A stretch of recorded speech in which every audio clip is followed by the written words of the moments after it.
Olá, seja bem-vindo, seja bem-vinda ao projeto História com o Professor Marcelo. Mais uma vez estamos aqui para compartilhar com você um pouquinho do nosso conhecimento. E o tema da nossa aula hoje, a nossa aula número 3, é As Primeiras Civilizações.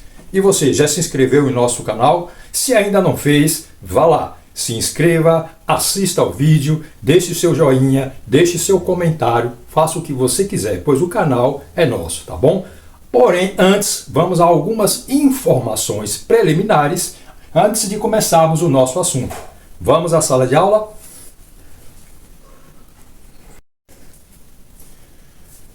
Pronto, cá estamos nós em nossa sala de aula para atentarmos a algumas informações, algumas dicas antes de nós entrarmos em nosso assunto principal. O que nós vamos ver aqui é um pequeno resumo, mas são palavras, são expressões que nós vamos utilizar no decorrer da nossa caminhada, tá bom? Então temos aqui, aula 3, o que caracteriza uma civilização. Já que nós vamos falar das primeiras civilizações, quais são as características de uma civilização? O que um povo precisa ter para ser considerado uma civilização? Vamos ver aqui algumas dessas características. Primeiro, urbanização. Vida urbana sedentária. Preste atenção nisso aqui. Vida urbana sedentária, com centros populacionais densos e grandes construções. Lembra na aula passada, quando nós estudamos a pré-história, que o homem começou como nômade, porque ele tinha que se deslocar de um lugar para outro em busca de caça, de pesca, em busca da sua sobrevivência. Só que foi na pré-história que o homem começou a desenvolver o quê? A agricultura. E ele deixou de ser sedentário, deixou de ser nômade e passou a ser sedentário. Então, uma das principais características de uma civilização é ter vida sedentária. As pessoas se aglomeram num determinado local, numa posição geográfica, e ali passam a se estabelecer. Não ficam se deslocando por grandes distâncias à busca de alimento. Uma outra característica, Estado e organização política. Eu quero destacar aqui a palavra Estado. Quando eu falo Estado, não estou me referindo ao Estado de São Paulo, Bahia, etc. Mas Estado, organização administrativa de um povo. Uma das características de uma civilização é ter esse Estado, ter um corpo administrativo. Para quê? Aí tem estruturas de poder centralizadas, que governam territórios e populações, criando leis e sistemas tributários. A partir de hoje nós vamos ver aí muitos reinos, muitos imperadores, muitos faraós que vão centralizar o poder em suas mãos. E para isso eles precisam criar um corpo administrativo. Então por isso que nós temos aqui Estado e organização política. Um povo, para ser caracterizado como civilização, é necessário ter um corpo estatal que governe aquele povo, que crie leis para organizar justamente a convivência daquelas pessoas. Uma outra característica, divisão do trabalho.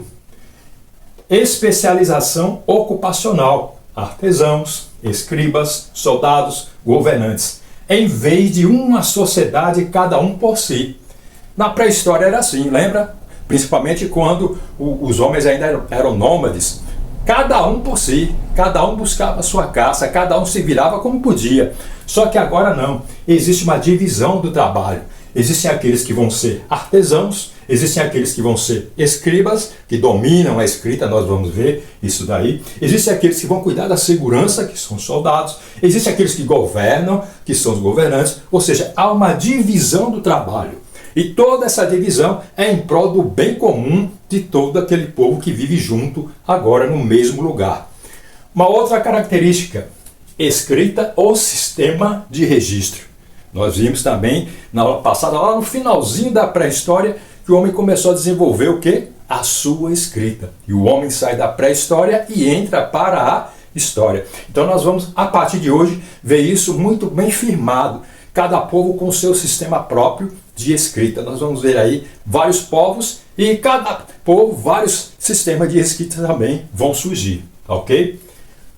Uma outra coisa interessante, característica de uma civilização, excedente agrícola. Excedente é sobra. O homem agora pratica a agricultura. Ele começa a plantar e automaticamente quem planta, colhe. Muito bem. E o homem começa a entender que quanto mais ele planta, mais ele colhe. Então vai haver um excedente. Esse excedente é justamente para alimentar aqueles que não praticam a agricultura. Porque nós vimos que houve uma divisão do trabalho. Existem os artesãos, escribas, soldados, governantes, agricultores. Então esses agricultores vão plantar e esse excedente ele vai servir para alimentar justamente as pessoas que não trabalham com agricultura, mas convivem naquela sociedade. Uma outra característica, tecnologia e infraestrutura. Avanços em engenharia, astronomia, metalurgia e obras públicas. O homem, que na pré-história vivia nas cavernas, vivia ao relento, agora ele começa a construir, a edificar prédios, a edificar templos, palácios. E isso cria uma tecnologia e uma infraestrutura jamais vista até então. O homem, como nós vimos, ele pensa, ele raciocina, ele guarda aquelas informações que deram certo no seu cérebro e também as que deram errado. E ele vai desenvolver a sua tecnologia. Quando nós falamos em tecnologia aqui no caso, não é somente computador, porque computador nós sabemos que não existia nessa época. Tecnologia é todo o avanço que o homem faz em seu trabalho a fim de beneficiar não somente a si, mas também ao seu grupo. Quando o homem, por exemplo, ele caçava com uma varetinha ali no formigueiro para caçar a formiga, a varetinha era um instrumento tecnológico. Quando o homem desenvolve o arco e flecha, é um instrumento tecnológico. Então, a tecnologia e a infraestrutura vão dar um salto muito grande nesse momento aqui. E hierarquia social, isso a gente vai ver demais. Estrutura social complexa, com classes sociais distintas, com elites, governantes, sacerdotes, artesãos e camponeses. A sociedade ela vai se dividir, ela vai ficar toda partilhada. Lá na pré-história, o grupo vivia um para defender o outro, só que aqui vai haver uma divisão das classes sociais. E já vai haver aqueles que mandam e aqueles que obedecem. Então esse é o conceito, essas são as características básicas para que um povo seja chamado de civilização.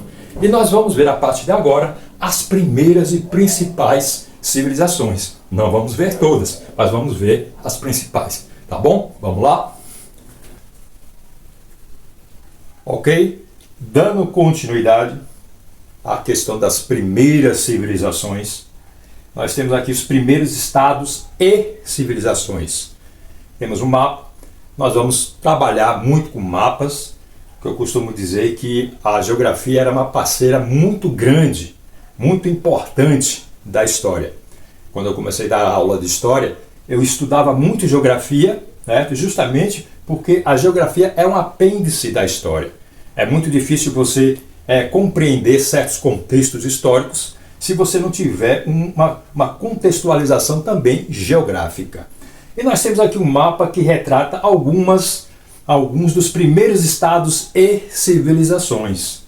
E algo muito importante que nós devemos observar é que as primeiras civilizações se estabeleceram às margens de grandes rios. E isso é importante, porque nós vimos que o homem ele começou a praticar o que é a agricultura. E uma das coisas que a agricultura mais precisa é de água. Então as primeiras civilizações, os primeiros estados, como nós vimos o significado de estado, se estabeleceram justamente às margens de grandes rios. E aqui nesse mapa nós temos apenas alguns desses estados, algumas dessas civilizações. Por exemplo, aqui na África, no nordeste da África, nós temos o Egito. Vai ser o nosso primeiro assunto que nós vamos estudar na aula 4. Né? O Egito se estabeleceu às margens do rio Nilo. O rio Nilo ele tinha um papel fundamental para o desenvolvimento do povo egípcio, principalmente em sua época de cheias. Nós vamos estudar isso, né? Quando o rio enchia, isso favorecia a agricultura lá no Egito. Então a civilização egípcia se estabeleceu às margens do rio Nilo. Avançando mais um pouquinho, nós temos aqui em rosa a Mesopotâmia, que é uma palavra que significa terra entre rios. Eram dois rios, o Tigre e o Eufrates, que se juntavam, que se uniam. E esses dois rios possibilitaram justamente o desenvolvimento das civilizações mesopotâmicas, e nós vamos ver algumas delas. Entre a Mesopotâmia e o Egito, não está aqui destacado no mapa, mas existia o rio, e existe até hoje, o rio Jordão, que foi muito importante para o desenvolvimento do povo israelita, né? O povo hebreu, que nós vamos também estudar. O Jordão, que inclusive na tradição cristã bíblica, foi onde Jesus se batizou, tá bom? Então o rio Jordão foi muito importante também nessa região aqui. Partindo um pouquinho mais para o Oriente, nós temos a Índia.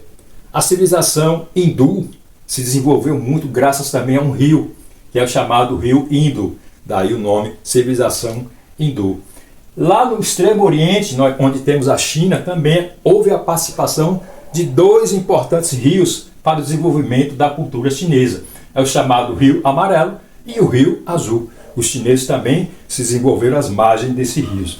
Então o que nós temos que compreender logo de início é que para o crescimento, o desenvolvimento das primeiras civilizações, o papel fundamental foi dos rios, porque era do rio que o povo tirava o seu sustento, era do rio que o povo tirava tudo aquilo que precisava para progredir. Então, na próxima aula, na aula 4, nós vamos começar a estudar a civilização egípcia, que se desenvolveu às margens do rio Nilo. E logo depois passaremos para a Mesopotâmia, tá bom? Isso num próximo contexto, numa próxima aula. Então, que nós possamos ter em mente que, para a existência das primeiras civilizações, os rios foram muito importantes. Por isso se estabeleceram justamente as margens desses rios, tá bom?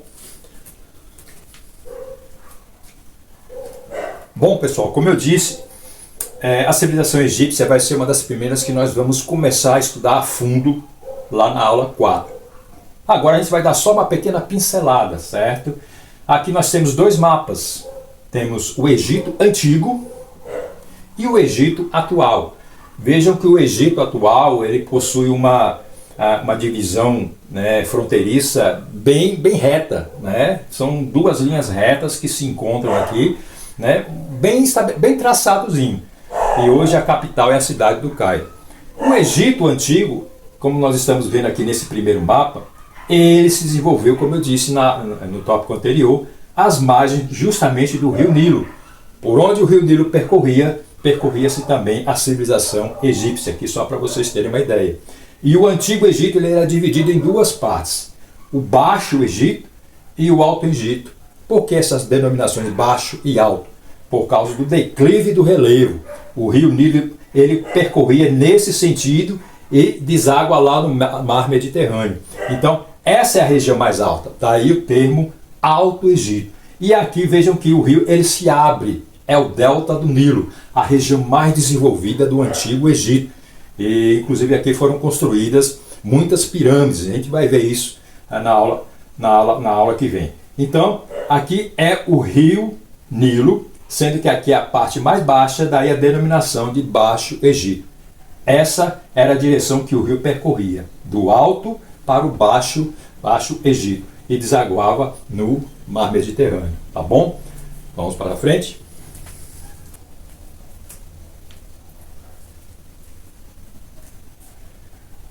E para finalizar, quero deixar para vocês, como eu venho fazendo já nas aulas anteriores, uma frase para a nossa reflexão, né, do nosso grande Machado de Assis. Ele escreveu, dentre muitas coisas, né, um gênio da literatura, dentre muitas coisas que ele escreveu, eu destaquei aqui essa pequena frase. Há pessoas que choram por saber que as rosas têm espinho. Há outras que sorriem por saber que os espinhos têm rosas. Viu que interessante isso? Há pessoas que choram por saber que as rosas têm espinho. Porém, há outras que sorriem por saber que os espinhos têm rosas.